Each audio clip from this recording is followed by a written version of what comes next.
Do you wanna dance?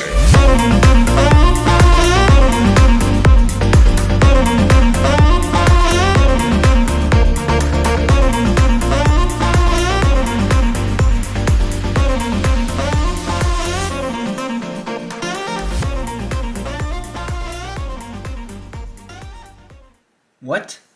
This is going to be the segment, like the transition basically between the end of this project and the beginning of the new. So I'm basically going to get in the car, start it, drive over there, and then edit out the stuff that we don't need.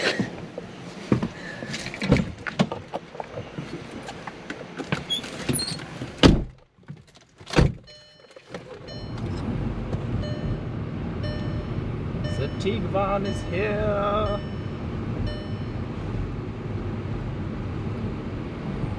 Hey, I should be recording.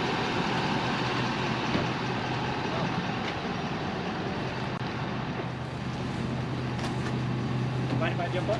Yeah, sure.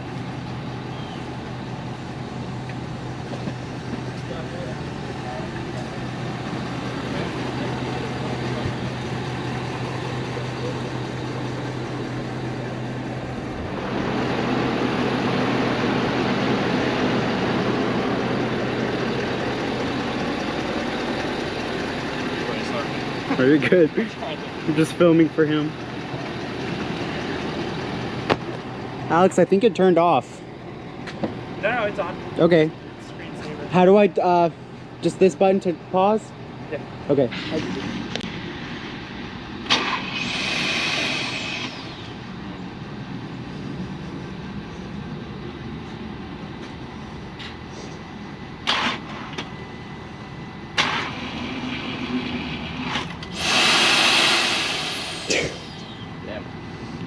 Sounds like a hairdryer. What is that thing?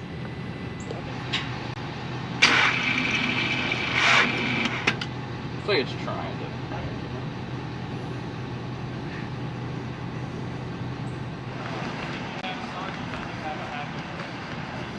Okay, I think it's a 16 if I remember correctly.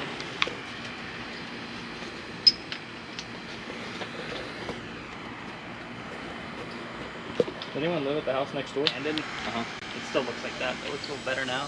Yeah, I'm guessing based on the grass. Yeah. Yeah, someone bought it. There used to be a very old... It's a Volkswagen Tiguan that I just got delivered on a trailer, but it won't start, so I need some help pulling it off the trailer. Got it?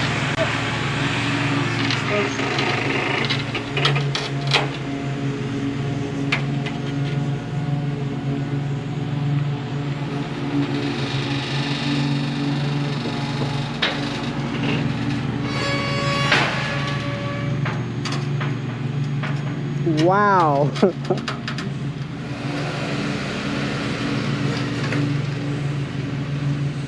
Just on the hook, yeah?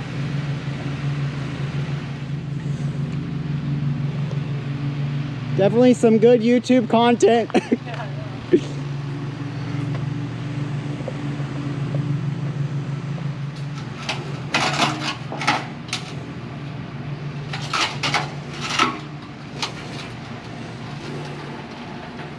You're good, James. You're good.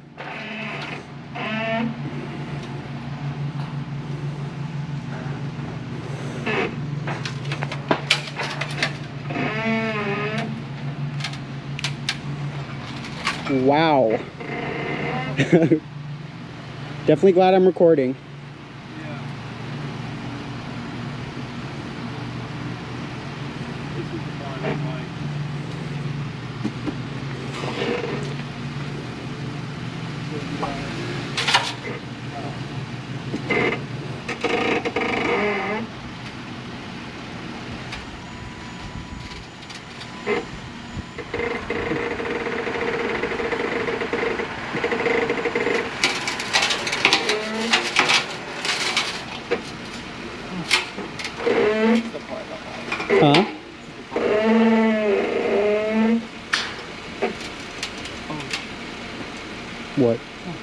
thought was starting to come, you know what I mean?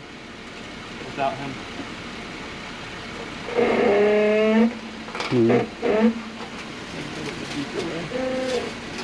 It's filming.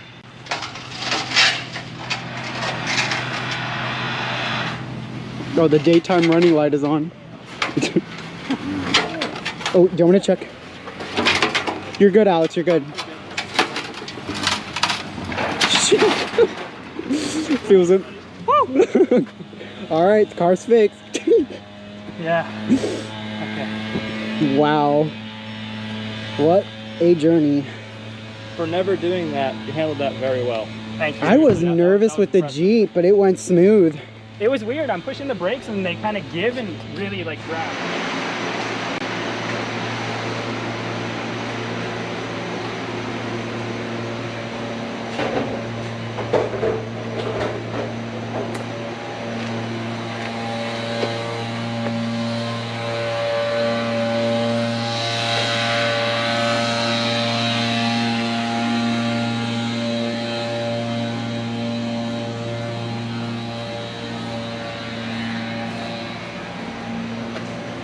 Tires are almost bald.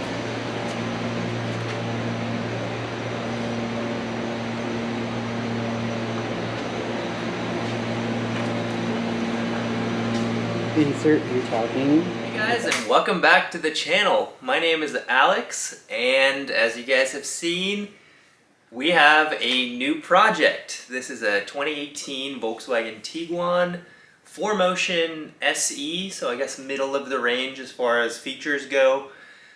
And yeah, it's pretty messed up. I bought it from IAAI, which is Copart's competitor auction house out of Dallas, and I had it delivered. And as you guys have seen, the car came on top of a trailer towards the very back, and you had to basically, it had to go uphill in order to come down. Luckily, we had a Jeep on standby that was able to pull it out, and we were able to get it off safely. But here it is. So let me kind of explain why it was such a challenge taking that thing out. And the reason is because the Tiguan wouldn't start. We hooked up a jumper to it. It would try. I had one of the guys looking at the belts, and indeed the belts were turning, but very, very slow. So we really didn't know what was going on. So while it was on the trailer, I decided to take the whole front clip off and see if I could find the starter. And it turned out that the starter was actually broken because of this frame rail right here. So the starter lives right in there. It actually tweaked the starter a little bit. So once I saw that, I was very scared and disappointed because I thought maybe the starter was tweaked so much that it actually damaged the transmission as well. But upon further investigation, the starter itself was damaged. The transmission was saved.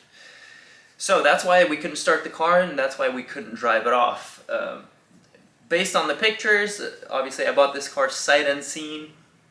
It looked like it could start and drive, however, the auction description said it wouldn't.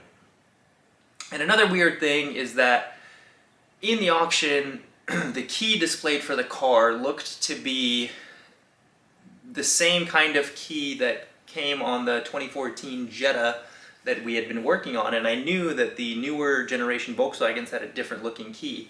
So when I saw that, I just assumed immediately that the car didn't have keys, even though the auction said it did have keys. Luckily, when the car arrived, there was an original key, original to the car. So yeah, that was one thing. The other thing too is I was completely surprised at the damage. I mean, I saw the pictures, the bumper was on, but you couldn't really tell the frame rails. And as you can see, both frame rails are, I want to say, a good 30-35 degrees off of where they should be. So, I had never dealt with a frame damaged car before. All of the cars that I'd rebuilt didn't have frame issues. So this is going to be a first for me, and a lesson to you guys as well. Whenever possible, go and see the car that you want to buy in person, because yeah, this is not something I had accounted for. So from this point, my hope is to bring this car to them. I obviously don't have the tools to do frame work here in my home garage, but bring them the car with the frame rails the way they are and hope that they can fix it. But I wanted to save some money. So I don't want to just give them the car and let them fix it all themselves. So my plan is to approach them, tell them that I'll take the engine and transmission out, and I'll get them the fenders, the radiator support, the headlights, and everything else, so that they can perform the framework and test fit everything, make sure that everything looks good, and to basically save myself some money on labor. This tactic works. Again, if you're able-bodied, if you want to save some money, frequently you can talk and work with those shops in order to basically take some of that labor off of that bill. Again, they might get a little cheesy with you, but do your best, talk to them. That's my plan. I'm gonna say, hey, I want to do the bulk of everything that it takes to get it ready for framework, and then assembling and afterwards. So can you please just focus on the framework? I'll do everything myself. So that's the plan. That's the plan for now. The engine to remove is pretty simple. As you guys have seen in the Jetta videos, the engine to remove, I mean, it seemed like a big task, but to be honest, not really. The nice thing about this engine is there's 2 engine mounts right here.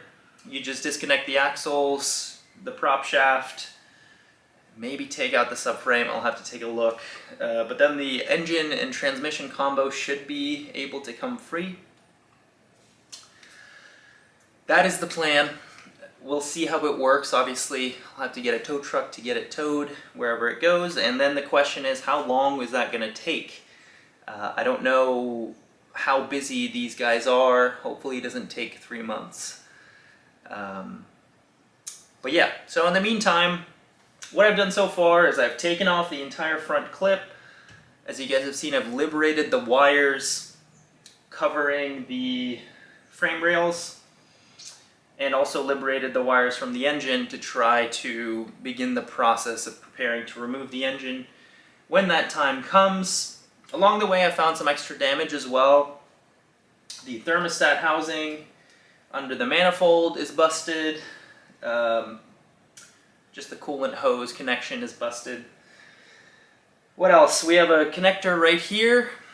This is the transmission, I guess maybe transmission control unit connector that actually goes there. It's completely busted.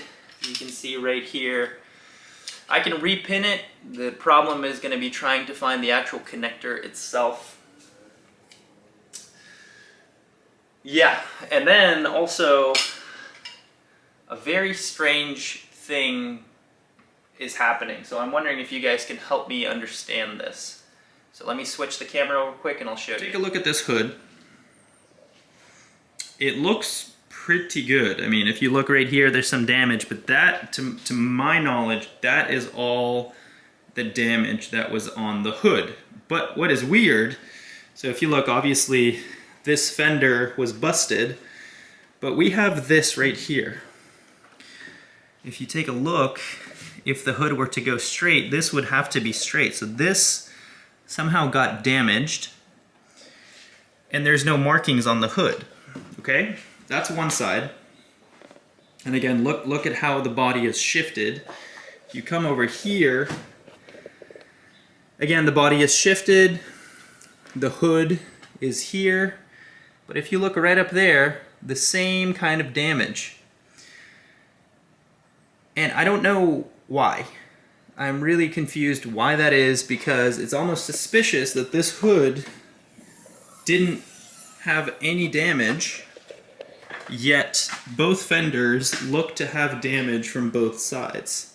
So one theory that I have is when the car was in the accident, both fenders pushed in, and that is maybe the crinkle zone.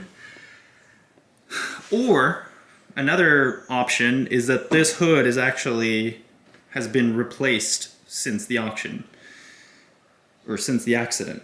And so I'm really confused. I mean, if you look, this looks to have been either someone that was very, very good at what they do.